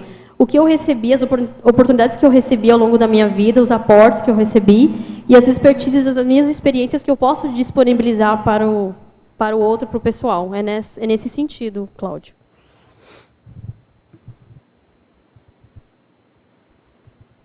Agora, Cal, você quer perguntar? Pois não. Cal, na página 16, eu gostaria que você comentasse o item 7 da taxologia. Hiperacuidade, a oportunidade de ampliar a autolucidez consciencial sobre a própria procedência extrafísica. Sim, é que assim, a gente não pode esquecer que nós somos consciências multiexistenciais, que a gente vem há muitas vidas ressomando e dessomando. Então, assim, nunca esquecer que você não é só, que a Cal não é só da Trifron, que a Cal tem uma procedência extrafísica, de alguma comunex, de algum lugar ela veio. Isso é uma coisa que eu Faz tempo que eu estou pensando assim, que eu tento, sabe, não ficar muito no intrafísico do não, sou da Trifron. Não, o negócio é universalista, a minha paraprocedência. E é por isso que eu coloquei essa questão de ampliar sua autolucidez, de não ficar só no aqui e agora. E isso também tem a ver com a minha frase enfática que eu coloquei. A ressoma na Trifron é a oportunidade autoevolutiva de unir trafores em prol da interassistência universalista e da autovivência do mega desafio da multiculturologia conscienciológica. Essa parte do multiculturologia conscienciológica, que é da muitas vidas, a gente já foi de vários países, a gente já tem uma bagagem, uma holomemória, uma holobiografia, uma paragenética, então a gente não pode esquecer dessa questão. Aí até achei no livro do Zéfiro uma outra frase. A reurbex envolve distintos grupos étnicos, ou seja, a reurbanização tem a ver com multiculturalismo, não só nessa vida, mas de tantas vidas. Outra questão aqui é na megapensenologia. Eu gostaria que você comentasse: ressomas renovam reinos, que tem a ver com o quê? Então, esse megapensene, eu peguei lá do manual da megapensenologia do professor Valdo, e o que eu entendo por ressomas renovam reinos? Os reinos são os nossos grupokarmas, que ao longo das vidas a gente ressoma e tem que fazer esse acerto. E eu vejo que a ressoma é uma forma de limpar, uma forma de, sabe, de atualizar, de dar um ar nos reinos ao longo das vidas. É nesse sentido. Aí você pode expandir para os vários reinos, né, Carla? Pode ir ampliando, né? Isso. Até aquele onde o sol nunca se põe, enfim. Exatamente. Mas esse megapensene é ótimo, é muito bom. Agora, Cauim, Síndromologia, página 15. Sim. Ele pede para você abordar a síndrome da interiorose. A síndrome da interiorose é aquela pessoa que ela vive numa cidadezinha do interior ou que tem sabe aquela, sei lá, percepção, aquela sensação, aquela mania de, sabe, sou do interior, sou desse mundinho, não saio daqui, esse é o meu... uma questão mais bairrista, que não tem, sabe, o abertismo consciencial, que fica no interiorzão, daquele fechadismo consciencial. É nesse sentido a síndrome. Agora é interessante, né, Cal, porque como vocês colocaram, acho que foi sua colega que colocou, e você também, essa discrepância que tem em Foz, ao mesmo tempo é interior, mas não é. Isso. É interior, mas é fronteira. Isso. Mas a gente observa essa síndrome. Observa. Da interiorose, mesmo sendo fronteira e tendo vários problemas de cidade grande, enfim, de território de fronteira. Sim, né? Exatamente. O que você pensa que pode ajudar aí para... Eu acho que essas 11 posturas que eu coloquei já começa a balançar. Já começar a treinar isso já facilita. Eu queria contribuir aí. Eu vejo que essa condição assim de não ter tantos intermissivistas, assim, de Foz do Iguaçu, participando aqui da Cognópolis, a minha hipótese muito tem relação com essa síndrome da interiorose, porque para mim tem mais intermissivistas. Sim, mas a turma não chega muito em função desse pensamento mais fechado, né? Então talvez a gente tenha que refletir, fazer alguma coisa assim da nossa parte, o que precisa ser feito para que essas pessoas, que a gente possa contribuir para que essas pessoas abram a cabeça e na condição de intermissivista elas possam estar aqui participantes. Mas eu vejo que isso é muito forte aqui em Foz. Eu não sei se porque eu morava numa cidade bem grande, né? Eu morava no Rio antes de vir para cá. Nossa, eu senti muito fortemente essa diferença da interiorose mesmo, desse holopensene, mesmo sendo numa fronteira, sim, a questão do fechadismo, né? Sim. Bem interessante isso. E é um caso para pensar, né? Com a interlúdio aqui, essa fala da Daiane. Você quer comentar? Quero. Falou da síndromologia, eu me interessei pela outra, a síndrome da insegurança política. Pode? Sim. A síndrome da insegurança política, a gente percebe mais, como eu tinha comentado, na fronteira lá em Cidade do Leste. Por exemplo, assim, que há uma instabilidade do governo às vezes, uma questão de golpe de Estado ou terrorismo também. Eu vou contar um caso só para ver se amplia. Por exemplo, assim, ó, quando a gente atravessava a ponte, eu e as minhas irmãs de van, teve várias vezes, quando eu tinha uns 10, 12 ou 15 anos, que acontecia de fechar a ponte porque aconteceu alguma coisa no governo do Paraguai, eu estava para acontecer alguma situação, aí fecharam as pontes, a gente tinha que ficar no meio da ponte esperando. Aí várias vezes a gente conseguiu cortar caminho por dentro da Itaipu. E teve uma vez que foi assim que eu achei a mais complicada, que eu senti mesmo essa síndrome, foi quando eles não deixaram, o negócio estava tão violento que eles falaram, não, vocês vão atravessar a ponte com essas crianças nessa van. Aí teve até, tacaram pedras, quebraram os vidros da nossa van, foi bem complicado, foi meio assustador, assim, atravessar a ponte. Eu posso contar minha experiência também. Eu estava chegando em Foz, há 14 anos atrás também, e aí estava tendo esse problema, eles tinham colocado os pneus para queimar, aquele negócio todo, e a gente estava lá dentro do Paraguai, fazendo compra, eu minha cunhada e o Amin. E aí falaram que iam fechar a ponte e a gente ia ficar preso lá dentro. Eu comecei a fazer amizade com a vendedora. Qualquer coisa você me leva para sua casa, porque eu não sei para onde que a gente vai. Sim. Mas foi um pânico geral. Sim, sim, tem isso. Parece ponte elevadiça, né? Parece. Falar em reino, né, Cal? Agora, você quer perguntar? Vamos lá. Eu só queria... Parabéns pelo seu verbete, Cal. Obrigada. Só queria que você dissesse o que te levou a citar, quando houver desacertos nas suas relações, faça do diálogo uma ponte para transpor os descaminhos.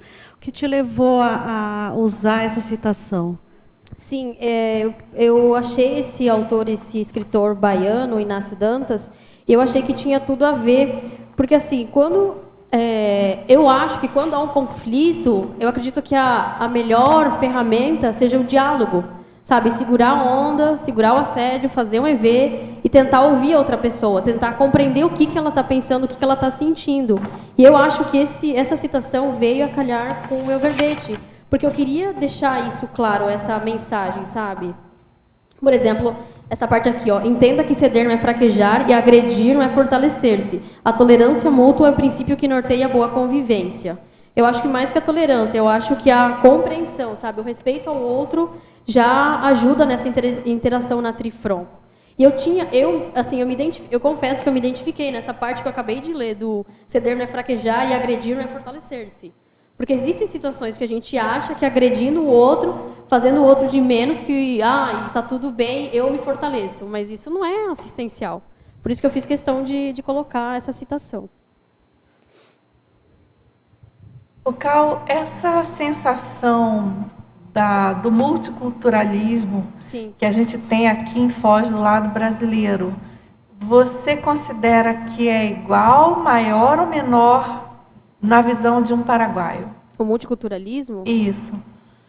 Deixa eu pensar, deixa eu pegar o olho pensando. Eu acho que em Foz do Iguaçu o multiculturalismo é mais forte. Eu acho que é mais aberto. Eu acho que no Paraguai e principalmente na Argentina ainda está muito forte essa questão do patriotismo, sabe, do nacionalismo, principalmente na Argentina. E em Foz, só para vocês terem uma ideia, quando eu atravesso a ponte, ou eu saio de Porto Iguaçu, ou eu saio da casa da minha mãe, lá em Cidade do Leste, e eu venho aqui para Foz, eu sinto uma leveza. Eu sinto uma coisa assim, sabe, uma expansão, um abertismo. Então, na minha opinião e nas minhas percepções, eu acho que em Foz do Iguaçu o multiculturalismo, essa visão mais acolhedora e fraterna, acontece mais aqui em Foz, aqui no Brasil. E tanto é, só para vocês terem uma ideia da minha ressoma, foi muito interessante. Que assim, ó, os meus pais já moravam no Paraguai, meu pai veio de Taiwan diretamente para o Paraguai, estava lá em Assunção. Aí quando minha mãe estava grávida, de todas as filhas, a ideia inicial, parece, ou comum, era nascer lá no Paraguai, porque a família dela está toda lá, os parentes e não sei o quê. Só que meu pai teve um insight de amparador, e ele falou assim, não, elas não vão nascer no Paraguai, elas vão nascer no Brasil, que tem essa questão, sabe, mais aberta, tem mais oportunidades. Não, elas vão nascer no Brasil, sim. Aí, por exemplo, a minha mãe teve todos os partos, ela só teve as filhas e depois a gente voltou para o Paraguai, entendeu? Então, teve esse dedinho do amparador que fez toda a diferença na minha ressoma. E que eu acho muito interessante, assim. Forte e mesmo. também fui educada no Brasil, exatamente. Que eu poderia ter sido lá no Paraguai com os meus primos, mas não, a gente veio isso daqui em Foz do Iguaçu. Entendeu? Então teve um dedão, assim, para eu nascer aqui em Foz. Peteleco. Isso, entendeu? A gente vai para cá, não para lá. Agora, até que ponto esse holopensene que você comentou de maior abertismo do lado de Foz é efeito da interlúdio, né? Até que ponto?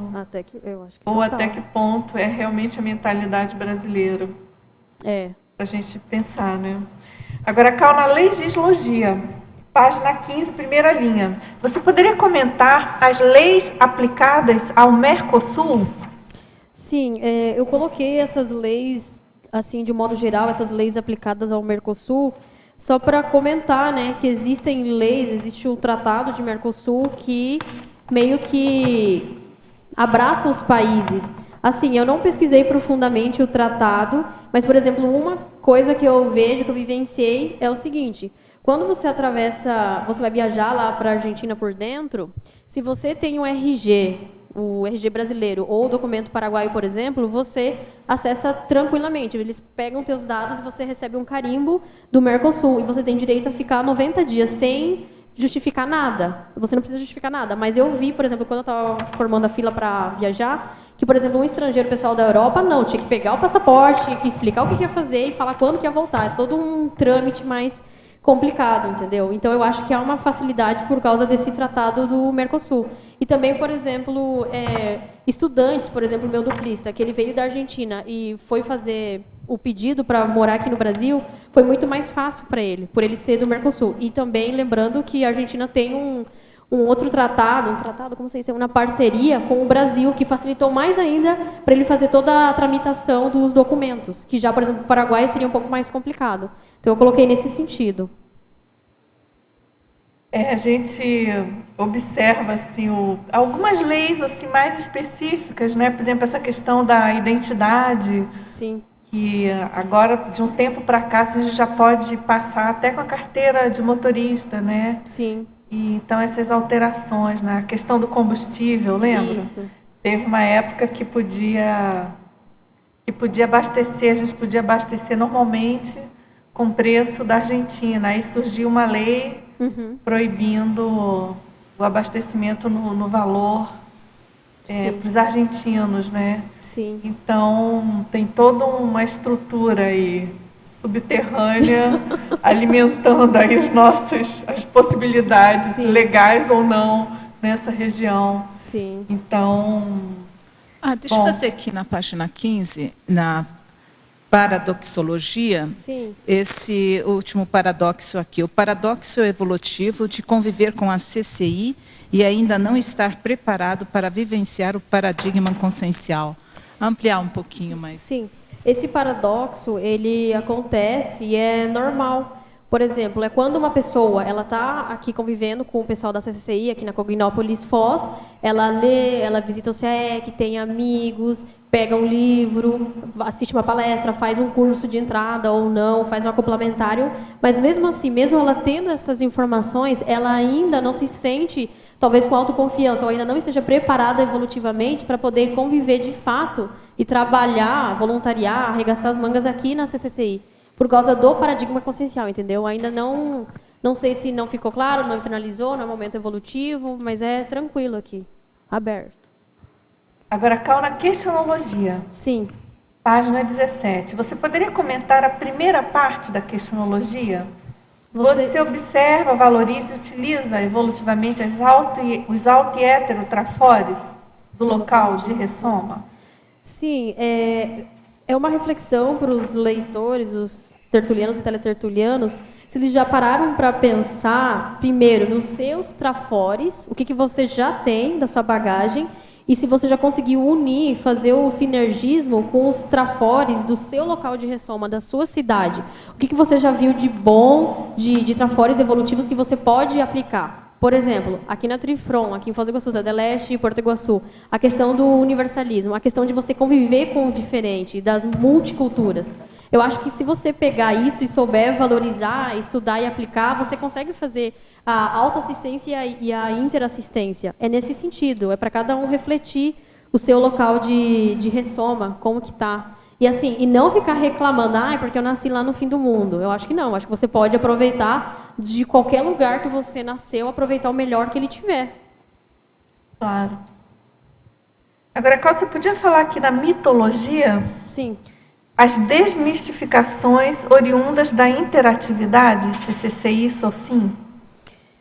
Deixa eu ver. As desmitificações oriundas. Sim, eu quis dizer no sentido assim, de qualquer tipo de mito que possa existir entre a interação de uma pessoa de Foz do Iguaçu, da Trifron, com a CCCI, que eu acho que ou não deveria existir ou não tem porquê.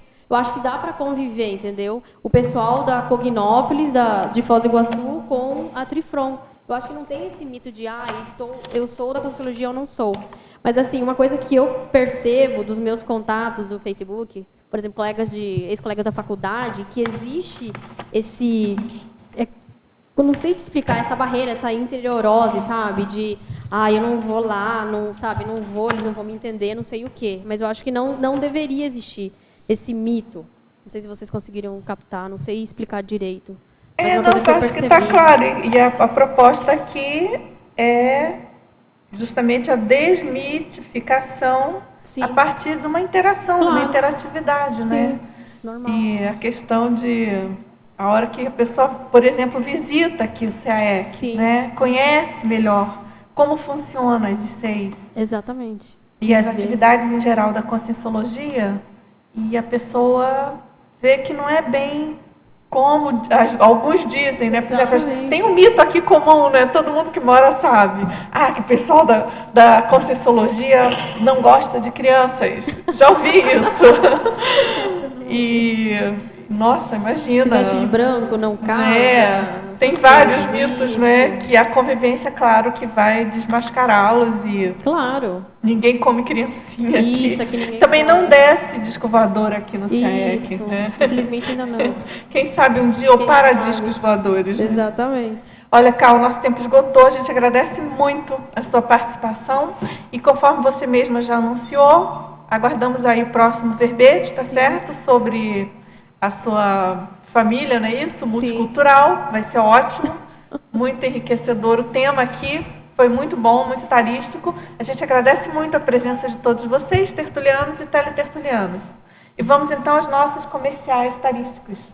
Obrigado. As pontuações da tertúlia de hoje são 35 assinaturas no livro de presença, 25 perguntas presenciais e 14 perguntas respondidas online. Hoje nós temos um recado. A Cíntia Alves com o curso integrado de Projeciologia. Boa tarde a todos. O Instituto Internacional de Projeciologia e Conscienciologia convida todos os intermissivistas da Trifron e também das demais cidades a participarem do CIP, que é o curso integrado de Projeciologia, que vai começar aqui em Foz do Iguaçu na segunda-feira da semana que vem, dia 12 de janeiro. Então, é um curso que vai ser integrado por ser de férias, vai ser um intensivão, o CIP de férias. Então, ele vai acontecer de segunda a sexta-feira, das 19h30 às 22 horas, com exceção da quinta-feira, que são os dias das nossas palestras. Então, inclusive, nesta quinta-feira, dia 8, teremos a palestra gratuita, aberta a qualquer interessado também. E o tema é se você já teve a sensação de estar fora do corpo, das 19h30 às 22 horas. O telefone para os interessados é DDD 45 2102 1448, ou também pelo site www.iipc.org. Então, fica o convite a todos os intermissivistas da Trifron ou de demais cidades que venham passar as férias aqui em Foz do Iguaçu também. Obrigada. Para amanhã, teremos o verbete Artes Marciais, especialidade Parapatologia, e o verbetógrafo Michel Chad. Muito obrigado e boa tarde a todos.